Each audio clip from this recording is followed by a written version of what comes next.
नमस्कार सबैमा। दीपावली 2082 को पावन अवसरमा तपाईहरूको जीवनमा सुखी शान्ति र समृद्धि छाओस्। महालक्ष्मीको दिव्य ज्योतिले तपाईहरूको घर वरिपरि उज्यालो र खुसियालीले भरियोस्।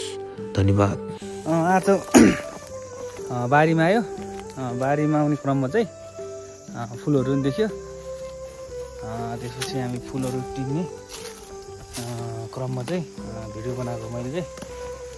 फुलहरू चाहिँ यत्रो पनि छ है होइन, सबै ठाउँमा फुलहरू टिप्ने कालमा लाने खाने तिहारको लागि फुलहरू देख्छ।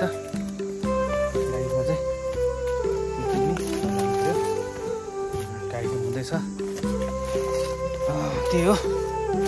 भिडियो हेर्दै गर्नु होला अन्तिमसम्म।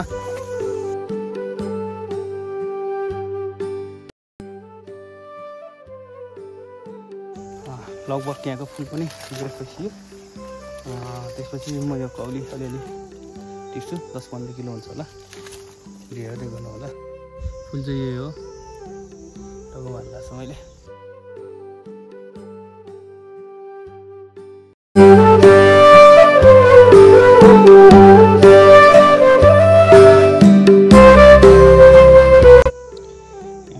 कुरो छ, कुरो भनेको यस्तो हुन्छ। यस्तो लुगामा टाँसे, यसरी लुगामा टाँसेको मेरो यहाँनिर हुन्छ। पुरै टाँसेको छ यहाँनिर, यस्तो छ बारीमा कुरो। थुप्रै कुरो छ,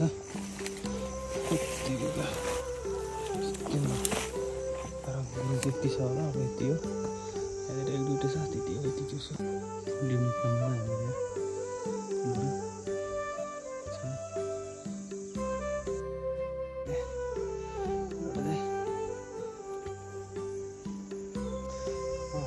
आज चाहिँ फुल पनि टिपेर सक्यो। कार्यक्रम पनि यहाँबाट पुरै कुरो पनि लागेको छ।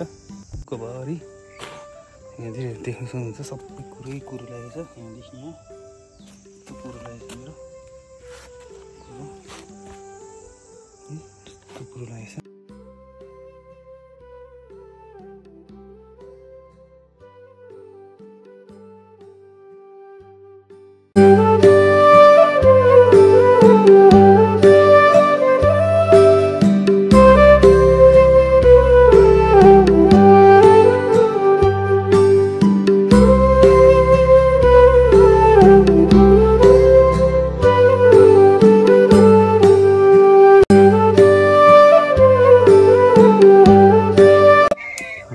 फुल बाँदैछ 12 आमाले, एकदम मेहनत छ।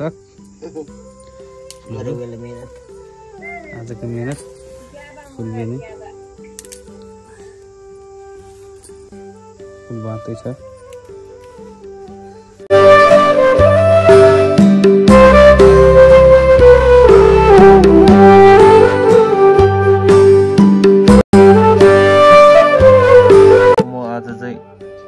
फुल जोड्न लागि राति 11 बजीतिर आएको छु।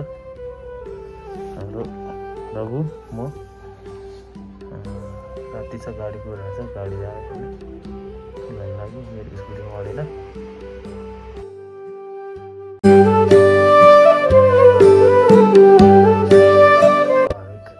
कालमटी बेसी बजार पुगेपछि चाहिँ देखाउँला कस्तो हुन्छ। पाउँछौ चर्की लागि घरमा।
क्रममा चाहिँ हामी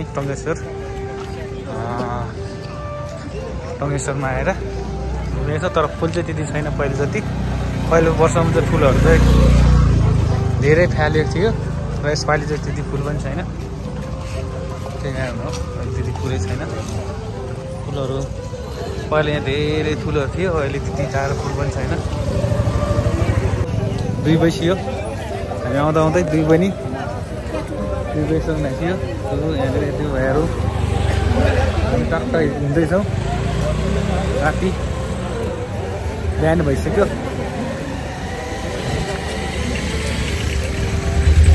फुल पनि त्यति छैन अहिले, फुलहरू पनि पहिले जति। यसपालि चाहिँ फुल चाहिँ धेरै जस्तो दिएको थियो। कोही भाले फुल कोरेर, कोही उम्रिँदै नउम्रिने, कोही भएको कारणले फुल त्यति साह्रो छैन। महँगो पनि छ फुल, त्यो भएर हो।